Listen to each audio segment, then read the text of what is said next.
अब हम maximum power trekking के बारे में थोड़ा पढ़ते हैं थोड़ा डिटेल में कि मैक्सिमम पावर ट्रैकिंग है क्या। हमने पढ़ा था कि आईवी कर्व्स हमने पढ़ी थी क्या होती हैं और पीवी कर्व्स क्या होती हैं।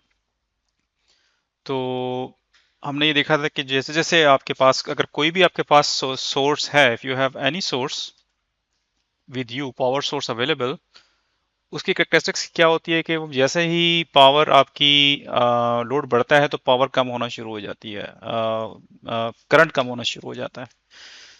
तो अगर हम उसको ड्रॉ करें, so all voltage sources have this similar characteristics. So अगर फॉर एग्जांपल आपके पास एक साइड पे वोल्टेज है और दूसरी साइड पे करंट है, तो जब करंट जीरो है आपका तो voltage at is at the max level. Okay, so current zero है, वोल्टेज एट मैक्स है, और इसको हम कहते हैं no load voltage, V N O कह सकते हैं, नो लोड वोल्टेज या ओपन सर्किट वोल्टेज।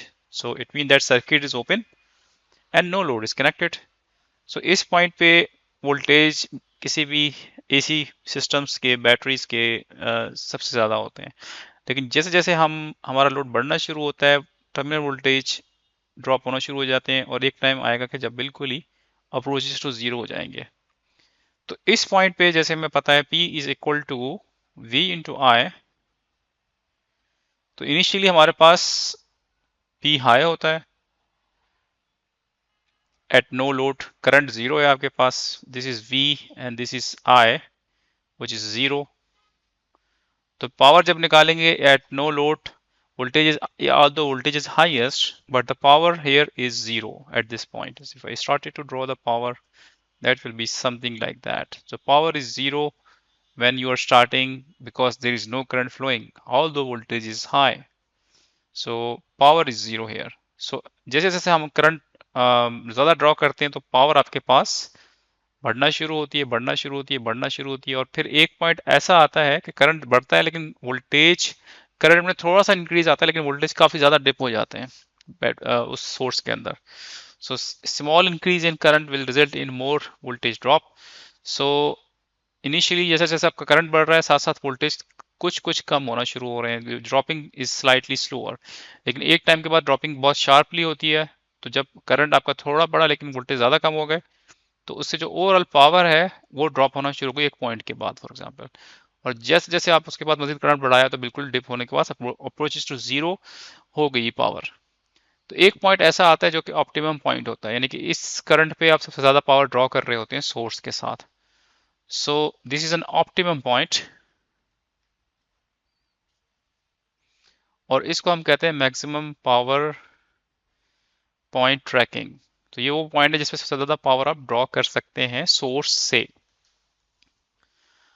अब अगर हम एसी सिस्टम्स की एग्जांपल लें, एसी सोर्स की एग्जांपल लें, थियोरेटिकली मेरे पास एक एसी सोर्स है, ओके, जिस पे मैं देखता हूँ कि मेरे पास मैक्सिमम पावर पॉइंट एमपीटीटी पे जो वोल्टेज है वीपीएम, वी मैक्स, जो मुझे मिलेगा मैक्सिमम मैक्सिमम पावर मुझे मिलेगी लेट्स सपोज 10 वोल्ट के ऊपर, और उस टाइम पे करंट होगा आपके पास लेट्स सपोज 10 एम्पियर। तो उस वैल्यू के ऊपर मुझे मैक्सिमम पावर में ड्रॉ कर सकता हूँ। या अगर मैं रेजिस्टेंस कैलकुलेट करूँ, जो रेजिस्टेंस अगर मुझे कनेक्ट करूँ इसको इस सिस्टम्स के साथ, तो 1 ओम की रेजिस्टेंस अगर हो मेरे पास कनेक्टेड टर्मिनल्स बैटरी के सोर्स के साथ, तो I will be able to draw the maximum power from the source. So this is the simple method by which you can draw the maximum power from the source. So अगर मैं theoretically एक source को connect करता हूं load के साथ, okay, और बीच में मैं एक ऐसी डिवाइस लगाता हूं, if I connect a device which is basically what it is doing is it is यहाँ जो हमारे पास लोड रेजिस्टेंस है ये वेरिएबल है फॉर एग्जांपल, लेकिन जो रिफ्लेक्टेड इम्पिडेंस है इसकी रेजिस्टेंस है दैट्स ये रेगुलेट कर रही है हर वक्त, ये रेगुलेशन कर रही है properly and it is making equivalent to 1 ohm. So it is doing the regulation and is making it to 1 ohm. जो सोर्स को रेजिस्टेंस नजर आ रही है it is 1 ohm most of the time. तो ये जो रेगुलेशन डिवाइस है ये बेसिकली रेगुलेट कर रही है रेजिस्टेंस को, रिफ्लेक्टिव रेजिस्टेंस को कम करके शो कर रही है, और इस वजह से हम पावर मैक्सिमम ट्रांसफर कर सकेंगे सोर्स से ले लोड की तरफ। So this is one of the method by which you can transfer the maximum power from source to the load. इसका एक एग्जांपल ये हो सकता है कि अगर आप ट्रांसफार्मर ले लें, जैसे ट्रांसफार्मर है आपके पास 1:10 का ट्रांसफार्मर है, ओके। तो ये लेट्स सपोज प्राइमरी साइड पे अगर 1 एम्पियर है तो सेकेंडरी साइड पे आपके पास 10 एम्पियर, प्राइमरी पे 10 एम्पियर है तो सेकेंडरी पे 1 एम्पियर होगा। अब ये देखें रिफ्लेक्टेड प्राइमरी करंट जो है ना वो यहाँ ज़्यादा है। इसी तरीके से अगर इसको रिवर्स करें 10:1 करें तो रिफ्लेक्टेड करंट या रिफ्लेक्टेड इम्पिडेंस भी डिफरेंस हो जाएगी दोनों के अंदर। यहाँ 10 एम्पियर है, यहाँ 1 एम्पियर हो जाएगा, ठीक है। अगर मैं वेरिएक लगा दूं यहाँ, और वेरिएक बेसिकली एम्पलीट्यूड को ट्रैक करता रहे, और जैसे मैं बताया कि हम मैक्सिमम पावर ड्रॉ कर सकते हैं 10 एम्पियर के ऊपर, ओके। सो ये वेरिएक इसको whatever the source impedance, load impedance, it's continuously varying the ratio, and it's trying to maintain the current at the 10 ampere in order to draw maximum power from the source. So ये basically concept है MPTT का, और ये एक device जिसको हम बक controllers कहते हैं नॉर्मली, वो लगे होते हैं पैनल्स के साथ जो कि MPTT को रेगुलेट कर रहे होते हैं, ऑटोमेट कर रहे होते हैं हर वक्त, and they are responsible to draw the maximum power from the PV cell. Working principle क्या होता है कि they are monitoring the PV output voltage and the current. So they are monitoring the voltage and current, and there are different algorithm available by which MPP is performing in the solar cell. One is perturb and observe incremental conductance. So there are different algorithm available, और ये बक controllers market में available होते हैं, जिससे ये basically आपके जिनका principal और वर्किंग प्रिंसिपल क्या होता है कि दे आर इंक्रीजिंग और enhancing the efficiency of the solar cell. So in short they are able to enhance the efficiency of solar cell by 10 to 20%, especially during variable weather conditions. अब ये जो amplitude model है ये basically change होता रहता है depending upon कि आपके पास एम्पलीट्यूड जो पॉइंट है ये इरेडियंस पे डिपेंड करेगा कि आपके पास कितनी इरेडियंस है, कितनी आपके पास सोलर लाइट अवेलेबल है, उसकी वजह से ये पॉइंट वेरिएबल है। तो एमपीपीटी कंट्रोलर्स एल्गोरिथम्स को यूज करते हुए just they need two inputs, one is voltage, PV voltage and PV currents, and then they are using the algorithm, they are making a reflected impedance in such a way that to drive the maximum power from the PV cell.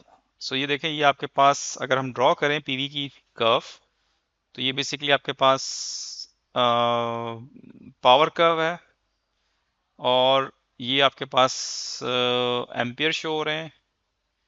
ये IV curve है जो हम पढ़ चुके हैं पहले, voltage into current curve, and this is the PV curve. So जो हम ये भी हम इसको डिस्कस कर चुके हैं पहले। तो इस पॉइंट के ऊपर आपके पास मैक्सिमम पावर ट्रांसफर हो रही है। जिस तरीके से हमने विंड में पढ़ा था कि विंड के अंदर भी कंट्रोलर्स होते हैं, PID कंट्रोलर्स होते हैं जो कि मैक्सिमम पावर ड्रॉ कर सकते हैं आप वेरिएबल स्पीड के अंदर।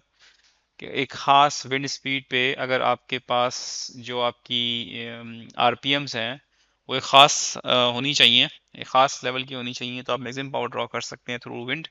सिमिलरली हर डिफरेंट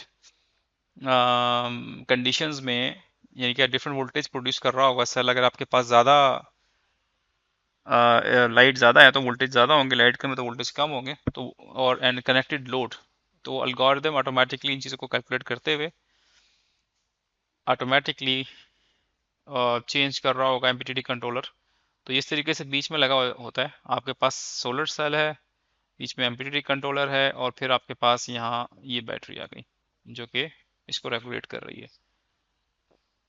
बैटरी जो है उसकी भी इम्पीडेंस कंटिन्यूसली जैसे जैसे चार्ज होती है चेंज होती रहती है। जब स्टार्टिंग में ये चीज चार्ज है तो इसकी इम्पीडेंस लो होती है, it will try to draw more and more current, और जैसे जैसे इसकी चार्जिंग बढ़ना शुरू हो जाएगी, इसकी इम्पिडेंस, आपकी वेरिएबल इम्पिडेंस जो है ना वो इंक्रीज, इंटरनल इम्पिडेंस बढ़ना शुरू हो जाएगी, चार्जिंग करंट जो है ना वो इसकी वैल्यू कम होना शुरू हो जाएगी। तो सम हाउ इसका जो लोड कैरेक्टरिस्टिक कुछ इस तरीके से हो जाएगा। ओके, तो ये बेसिकली डिवाइस है 50 एम्पियर की MPPT solar charger controller manufacturer की। और ये एक सर्किट है जो कि हम देख सकते हैं, these are called buck controllers. Typical circuit है जिसके अंदर हम माइक्रो कंट्रोलर PQ24650 का इस्तेमाल कर रहे हैं, और उसके ज़रिए हम फिर ये DC to DC converter circuit को भी इस्तेमाल कर सकते हैं इसके अंदर, और हम अपना एमपीपी कंट्रोलर्स जो हैं उसको हम अचीव कर सकते हैं। MPPT charge controller is an advanced device that maximizes power from solar panel by using an algorithm to find the panel maximum power point and converting its voltage to the optimum level of charging batteries. So this is, in short, this is the MPPT controller that are being used with the solar systems.